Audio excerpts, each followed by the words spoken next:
ஆளுநர் அவர்கள் வடக்கு மாகாணத்தினுடைய சட்டம் ஒழுங்கு பாதுகாப்பு தொடர்பாக அண்மை காலத்திலே யாழ்ப்பாணத்திலே நடக்கின்ற குற்றச்செயல்கள் வாழ்வெட்டு சம்பவம் தொடர்பாக அவசரமாக ஒரு மாநாட்டை கூட்டினார்.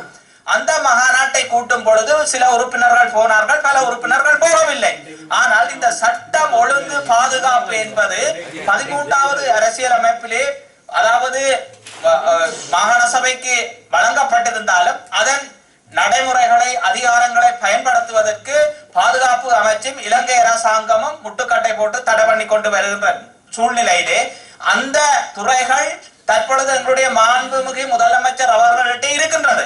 ஆனால் அந்த சட்டம் ஒழுங்கு பாதுகாப்புக்காக இருக்கக்கூடிய இந்த முதலமைச்சர் கூட்ட வேண்டிய கூட்டம் வடக்கு மாகாண பிரதி பொலிஸ்மா அதிபரையும் மாகாண சபை உறுப்பினர்கள், அவைத்தலைவர் அடங்கலாக அமைச்சர்கள், வேண்டுமென்றால் நாடாளுமன்ற உறுப்பினர்கள், பிரதேச செயலாளர்கள், அரசாங்க உத்தியோகத்தர்கள், பொது அமைப்புகள், சமூகம் சார்ந்த அனைவரையும் அழைத்து கூட்ட வேண்டி இந்த பாதுகாப்பு தொடர்பாக ஆற வேண்டிய கூட்டத்தை ஆளுநர் கூட்டுகின்றார்.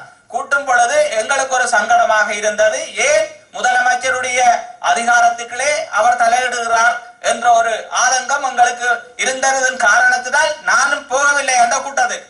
அதற்கு பிற்பாடு உள்ளூராட்சி அமைச்சர் என்ற ரீதியிலே முதலமைச்சர் உள்ளூராட்சி அமைச்சராக இருக்கின்றார். பிரதேச சபை, நகர சபை, மாநகர சபைக்கு பொறுப்பாக அவர் இருக்கின்றார். அப்படியாக இருக்கக்கூடிய அமைச்சருக்கு கீழே நகர அபிவிருத்தி வருகின்றது. அதாவது யாழ் மாநகரமும் அருகிலே இருக்கின்றது.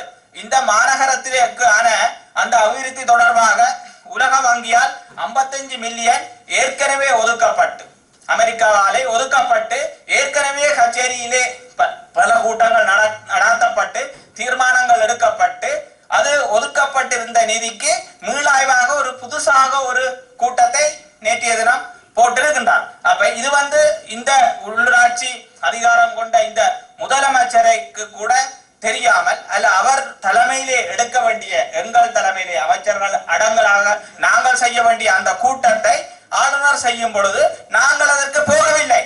இது தொடர்பாக பத்திரிகைகள் சில உறுப்பினர்களுடைய இடம் தொடர்பு கொண்டு கேட்டது உண்மை. ஆனால் அந்த அடிப்படையிலே பத்திரிகைகளிலே சில உறுப்பினர்கள் தங்களுடைய கருத்துக்களை, ஆதங்கங்களை ஜனநாயக ரீதியாக சொல்லி இருக்கின்றார்கள்.